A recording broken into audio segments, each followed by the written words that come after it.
Hello दोस्तों। मैं आपका दोस्त जीत आयुर्वेदा से।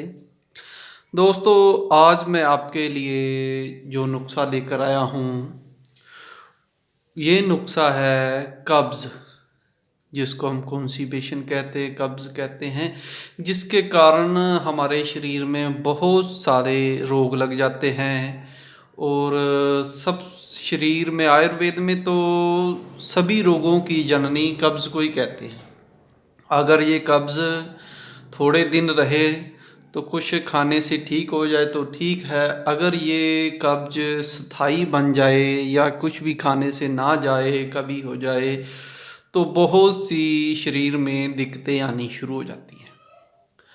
तो दोस्तों, कब्ज़ को कैसे ख़त्म करना है और इसके कारण हमारे सेक्स पावर में क्या दिक्कत आती है, उसके बारे में भी आज हम बात करेंगे। दोस्तों, इस नुस्खे को बनाने से पहले मैं आपको बता देता हूँ, एक रोग होता है प्रमेह। प्रमेह रोग कहते हैं वीर्य का अपने आप बिना उत्तेजना के ही शरीर से बाहर निकल जाना, उसको हम प्रमेह रोग कहते हैं। कुछ उसको शीघ्र पतन की भी इसी में दिक्कत आ जाती है। तो ये रोग क्या है, क्यों है और कैसे होता है, आज मैं इसी के बारे में, ये दो रोग हैं, दोनों रोगों का कारण भी बताऊंगा और इसका इलाज भी हम आज आपके साथ बैठकर बात करेंगे। क्योंकि जब तक हमें किसी रोग के बारे में पूरी जानकारी नहीं होती तो हम उसके बारे में सोचते रहते हैं भी शायद ये ठीक हो जाएगा, ठीक हो जाएगा, लेकिन दिनों दिन हम उसकी ग्रस्त में आते रहते हैं, जिसके कारण हमें और बहुत सी दिक्कतें आनी शुरू हो जाती हैं। दोस्तों, सबसे पहला रोग है इसमें कब्ज़। कभी दूसरा रोग हो जाता है संग्रहणी। कब्ज़ ज़्यादा रहने से संग्रहणी में कभी कब्ज़ हो जाती है, कभी दस्त आने शुरू हो जाए। इसकी वीडियो मैंने पहले डाली थी। क्योंकि पेट रोग जब तक हमारे ख़त्म नहीं होंगे तो हमें कोई भी दवाई अच्छे से काम नहीं करती।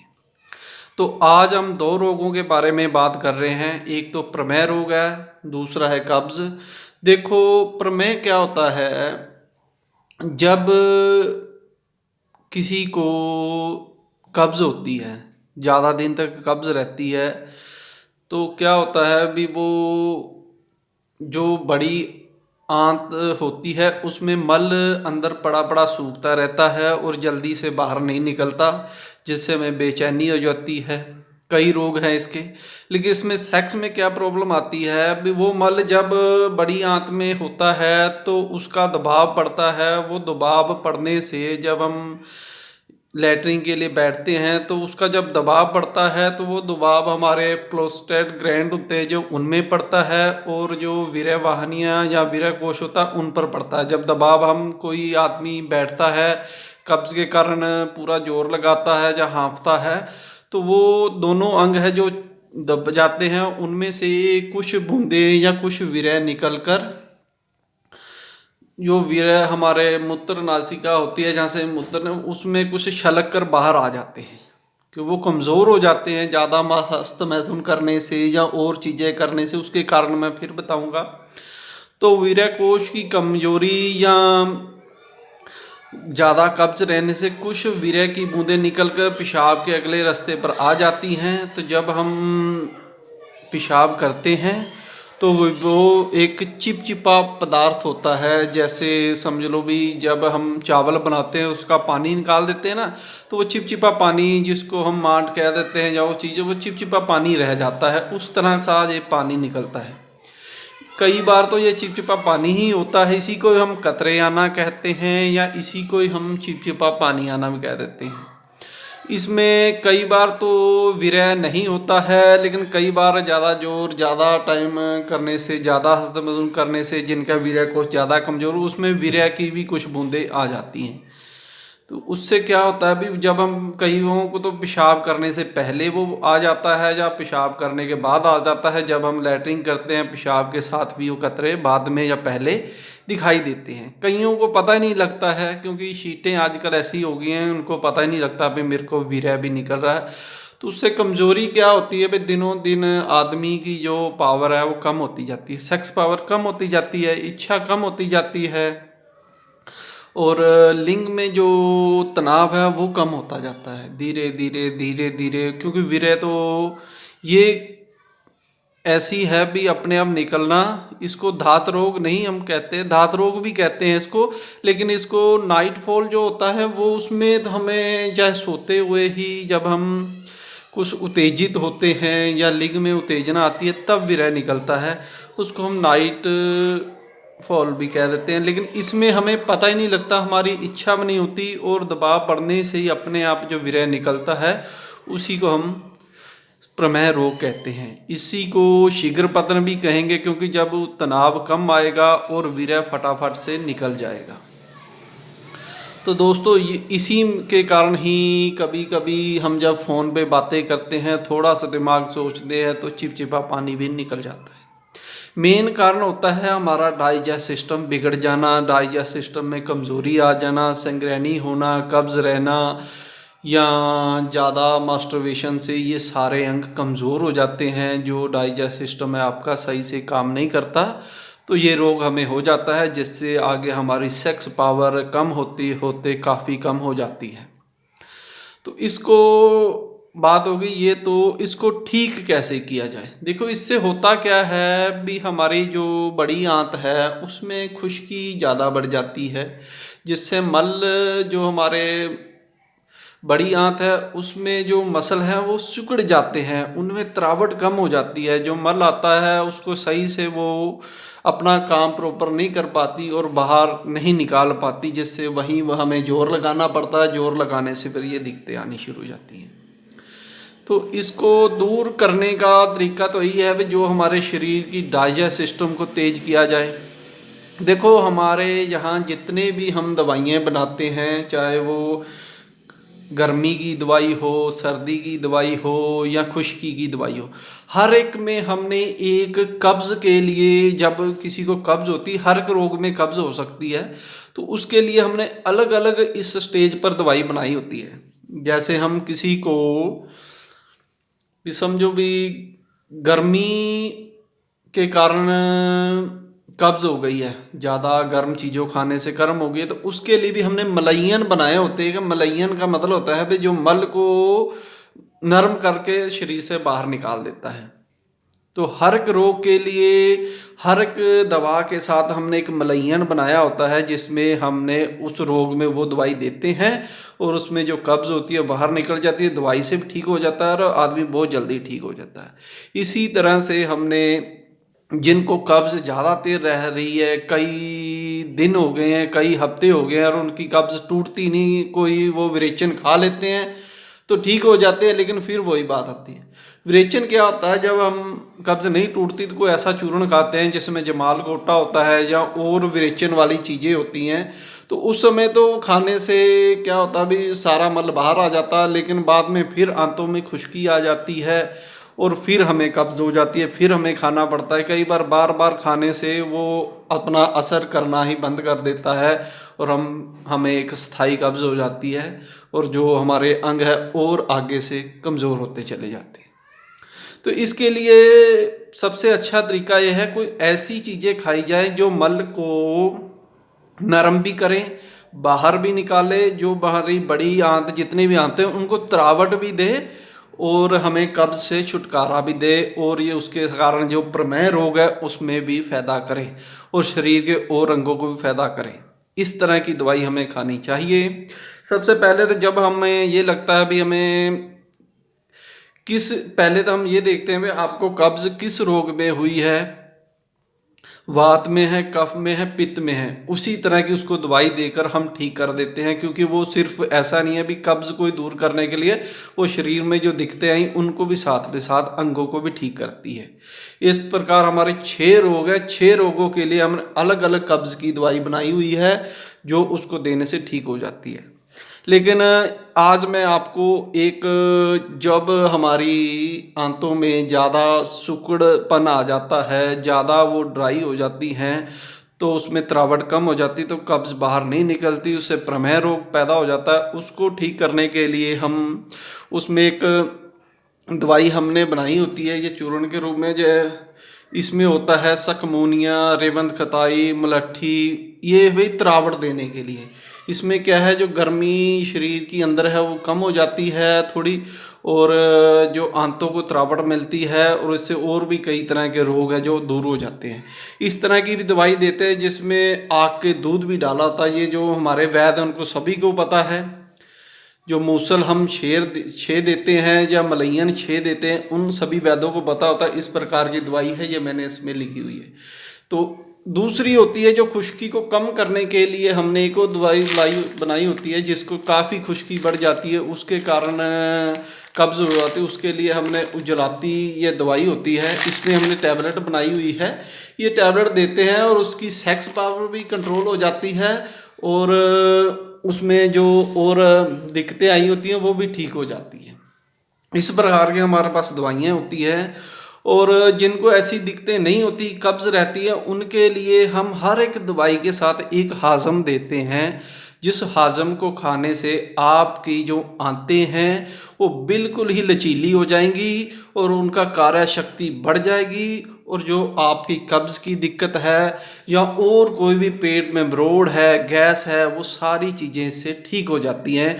ये एक ऐसा मुलय्यन है कह लो, या इसको ऐसा एक हाज़म कह लो, जिसको खाने से आपको हमेशा फ़ायदा ही होगा, इसका कोई नुकसान नहीं होता है, इसकी कोई आदत नहीं पड़ती है। दोस्तों, ये तो मैंने दवाइयाँ बता दी, जैसी किसी की दिक्कत होगी उसको सेक्स पावर के साथ में ये मलैयन देना है, या जैसी उसकी दिक्कत होती है उसके साथ हम देते हैं। अगर किसी को ऐसी कोई दिक्कत नहीं है, बच्चा है, औरत है, और है, बूढ़े हैं, उनको ये दवाई देगी जो मैं मलैयन आपको, ये जो आपको एक हाज़म बताऊँगा, उससे उसको फ़ायदा ही होगा। दोस्तों, आज तो मैं इसका आधा हिस्सा आपको बता दूंगा, फिर मैं जब इसको प्रैक्टिकल बनाऊंगा तो फिर मैं इसकी वीडियो भी आपको डाल के दिखाऊंगा कि इसको कैसे बनाना है। आज मैं वैसे ही बता देता हूँ इसमें मेन चीज़ें क्या है। दोस्तों, सबसे पहले हमने लेना है, इसमें ये है अपने पास नौसादर टिकरी लेना है। इस तरह का नौसादर होता है, ये आपने 250 ग्राम ले लेना है। दूसरा, ये हमारा है काला नमक, ये भी हमने 250 ग्राम ले लेना है। तीसरा, ये जो है अपने जौखार, ये भी आपने ले लेना है 250 ग्राम। और ये जो अपना है, यह है कलमी शोरा आपने ऐसे क्रिस्टल में जो हम शुद्ध कर लेते हैं, इस तरह का रिफाइंड ही लेना है आपने। ये 4 चीज़ें आपने ले लेनी है। सबसे पहले इनको बारीक पीस कर इनका पाउडर बना लेना है। फिर आपने, ये हमारे पास रखा हुआ है एलोवेरा, ये हमारे पास बहुत हमने अपने घर में ही उगाया हुआ है, क्योंकि दवाइयाँ इनसे बनती थी। इसका प्रयोग पहले मैंने एक योग बताया था जिसमें एलोवेरा का यूज़ किया था कब्ज़ के लिए, और बहुत अच्छा रिजल्ट था उसका।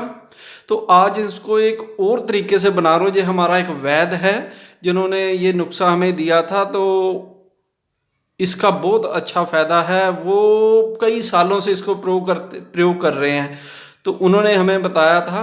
मैं उनका नाम भूल गया हूँ, तो नाम याद कर कर फिर मैं बताऊँगा, क्योंकि जो हमें बहुत अच्छे कई सालों से योग तैयार कर रहे हैं उनका, क्योंकि हमें पता है इस योग से फ़ायदा होता है, और हमने पहले इसको बनाया, प्रयोग किया, फिर मैं इसकी आपको ये तरकीब बता रहा हूँ।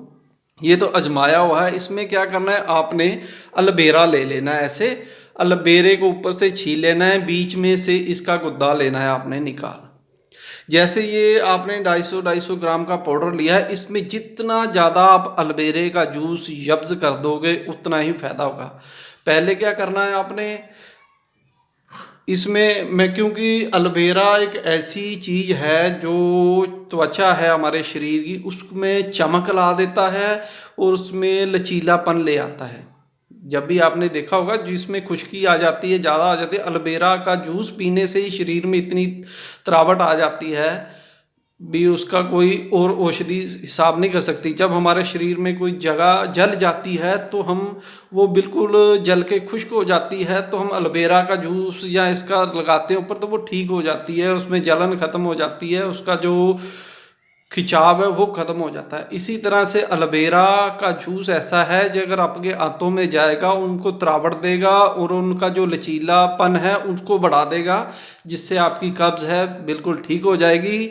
और भी पेट के जितने भी अंग हैं, चाहे किडनी हो, लीवर हो, तो इन सभी में जो फ़ायदा करता है, और एलोवेरा का कोई साइड इफ़ेक्ट भी नहीं है। और ये चीज़ें जब इसमें मिल जाती हैं, ये एक रसायन का काम करता है। तो और भी इसमें कई हम जड़ी बूटियाँ मिलाते हैं, उसकी मैं अगली वीडियो में जब इसमें मिलाएंगे तो मैं बता दूंगा। तो आज आपने क्या करना है, ये चारों चीज़ें अगर आप लेंगे तो 1 किलो हो जाएगी। इसमें जितने किलो आप ज़्यादा रस जब कसे उतना करना है, क्योंकि ज़्यादा आप करोगे कैसे आपको पता नहीं है। आपने इनको छील लेना है, इसको अच्छी तरह से मिक्स कर लेना है, जो गुद्दा है थोड़ा उसमें घुल जाए तो फिर उसमें आपने ये सारी चीज़ें डाल देनी है और इसको 24 घंटे के लिए आपने रख देना है इसको मिलाकर। अगर आपने 1 किलो लिया है तो इसमें आप 5 किलो तक रस डाल सकते हैं। तो 5 किलो आपने इसमें रस एलोवेरा का डाल देना है। तो ये चीज़ें डाल देनी है। फिर आपने क्या करना है, इसको धीरे धीरे खुश्क करना है। खुश्क किस में करोगे, धूप में तो इतनी जल्दी खुश्क होगा नहीं, सर्दियों के दिन है। तो इसको आपने किसी बड़ी कढ़ाई में डाल लेना है, उसमें आपने बिल्कुल धीमी आंच पर इसको चलाते जाना है और खुश्क करते जाना है। पहले तो 24 घंटे रखना है, फिर खुश्क कर करके जब बिल्कुल आप देखो खुश्क हो जाए तो फिर नीचे उतार लेना है। इसको जलाना नहीं है, थोड़ा सा आपने ऐसा रहने देना है भी इसके जो गुण ज़्यादा उड़े ना। तो इस प्रकार ये आपका एक बन गया। फिर इसमें कुछ हम जड़ी बूटियाँ मिलाकर फिर इसकी टैबलेट बना लेते हैं, या इसको आप वैसे ही माजून के रूप में या वैसे ही रख सकते हैं सुखाकर। 1 से आधे से 1 चम्मच इसकी खुराक है, जो आपने सुबह शाम खानी है। पानी, गर्म पानी के साथ खा लो, चाहे किसी अच्छे आंवले के जूस के साथ भी खा सकते हो। ऐसी चीज़ों के साथ खानी है भी, आपका पेट भी बिल्कुल साफ रहेगा, शरीर भी साफ रहेगा, मन भी साफ रहेगा। क्योंकि अगर किसी का कहते हैं ना मन अच्छा तो सब कुछ अच्छा, तो बुरे विचार में नहीं आएंगे, नींद भी आपको अच्छी आएगी। तो ये इस प्रकार मैंने आपको कब्ज़ का और एक जो आपको प्रमेह रोग है वो इससे बहुत जल्दी ख़त्म हो जाएगा। क्योंकि कब्ज़ नहीं रहेगी तो जो चिपचिपा पानी आता है वो भी ख़त्म हो जाएगा, और जो आपकी सेक्स पावर है वो भी इससे बढ़ती चली जाएगी।